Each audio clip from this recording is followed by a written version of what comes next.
Once upon a time, there was a girl with many hobbies. She blossomed in the presence of music, art, and writing, and she marveled at her hands, all they allowed her to do, to create, bring to life. She cherished them for letting her feel the presence of her loved ones and the ability to brush the seasons of life with her fingertips. Long had she felt so grateful for her hands that she was blessed with them both, with every finger and every nail, pain-free and mobile. And one day this gratefulness led her to the desire to honor them in a painting, because her hands gave her faith in her future and her own ability to create it. But how could she honor a part of herself in a painting, let alone two simple limbs that so many people took for granted?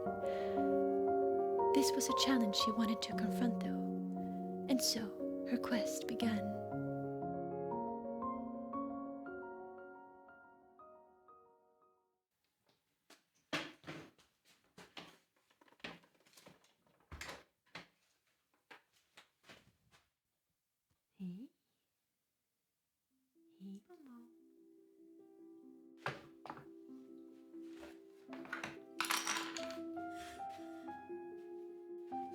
She took her easel, her paper, her colors and brushes, and then she sat down to create. Images and colors flickered in her mind, embracing her with inspiration and excitement. After a brief look at the overwhelming experience of seeing white on a flat surface, she picked up her pencil, she straightened her back, and she began.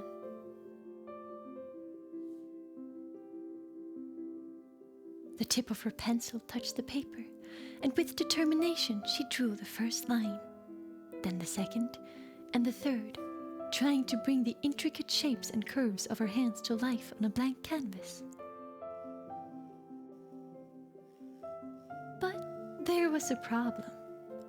It was one thing to imagine all she wanted to draw and paint in her head. It was a whole other story to actually make it happen, which was the case with the hands. Because as much as she loved them and what they could do, she quickly realized she had absolutely no idea how to draw them.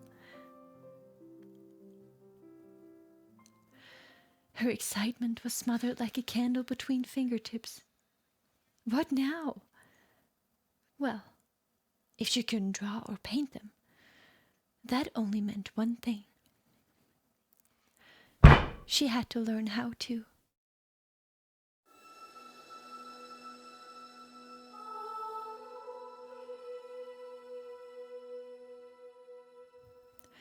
After some time searching, she found resources she hoped would get her started. She chose a drawing course, a few videos, and found photos of hands for reference. It taught her the absolute basics of the composition of hands, from cylinders to bone placement, proportions and gesture lines to thumbs and palms, fingers and knuckles. 30 days she gave herself to grasp the intricacies of these complicated limbs, because if she didn't give herself a deadline, she would continue working on those hands until they were perfect. And perfection wasn't a word that aligned well with the art of creating and imagination. She was surprised to find, though, that her basic understanding of art fundamentals she'd learned through the last 2 years helped her greatly in understanding the anatomy. And soon, she was well on her way to drawing what at first had seemed like a mountain of complexities that hindered her from creating her painting.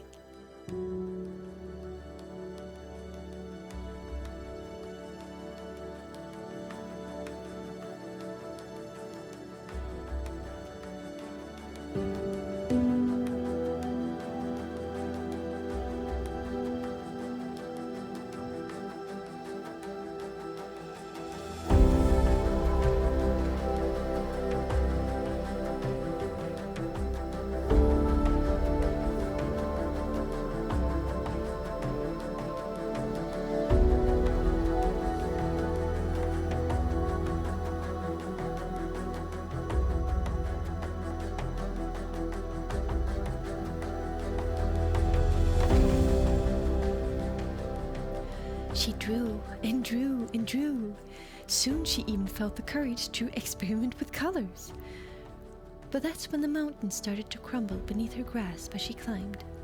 Because, like before, she realized it was one thing to know how to draw a hand, but a completely different one to perfect the hands into a beautiful, colorful piece of art. Yes, the word perfection re-entered her mind. She had promised herself to let go, to free herself and embrace the joy of creation. But her mind had a will of her own. How silly, it said, to think I could learn how to draw the perfect hands for the perfect painting to honor them in only 30 days. She looked at other people's art and compared it to her own. And by the end of the month, the excitement to learn and create had been replaced with judgment and fear. Wanting to paint this painting about a difficult subject she'd briefly touched the surface of was madness. Expecting herself to be able to do it was even more madness. It was time to take a step back and have a serious conversation with her ego.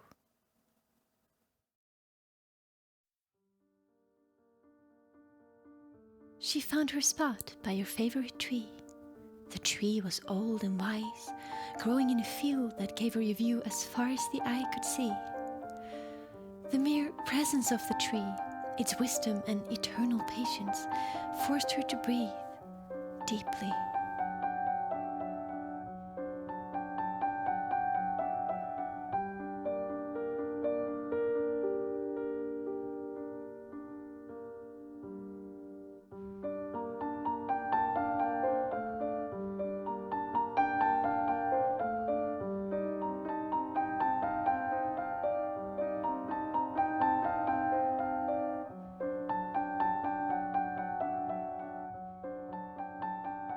She picked up her notebook, her brush, and paint. Having forgotten water for her watercolors, she used her tea instead, which worked surprisingly well.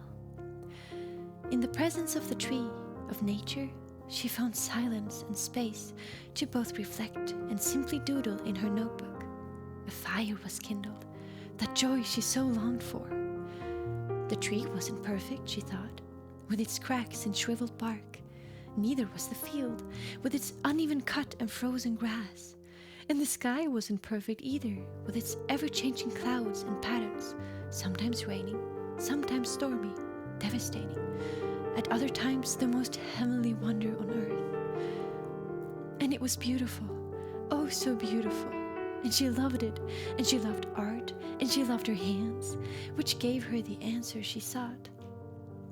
Because honoring something she loved and to pour that passion into a painting wasn't about perfection at all, was it? The word perfection itself was like an insult to what she actually wished to achieve. She desired to capture the heart and soul of what she admired and the life it exuded. And perfection could never reflect that, could it?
That same evening, she let go of it all.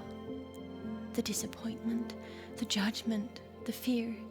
She let go of her thoughts and her overthinking. And in the silence of her candlelight, she started sketching the idea for her painting, letting her heart guide her and her mind free her.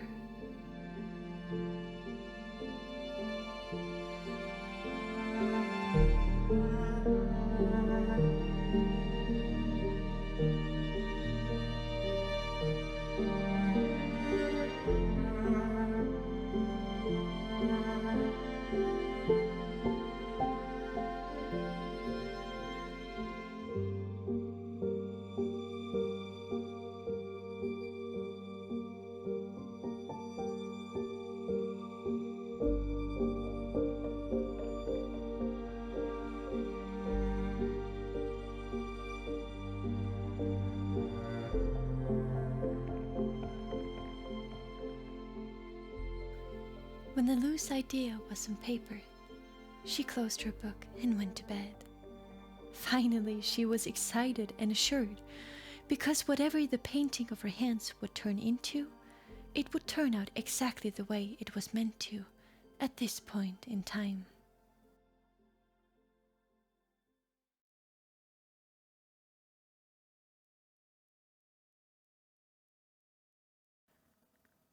The next morning, she traced her sketch on the exact piece of paper that she drew her first hand on a month earlier. It was a delight to see the progress, and she even surprised herself with feeling proud. That she'd done it, she'd practiced, she'd learned, she'd been consistent, and she had persevered. Now, she was ready to paint. Her art journey had only just begun, but she would trust the process of creation, all that it entailed, and most of all, she would hold her hands in faith.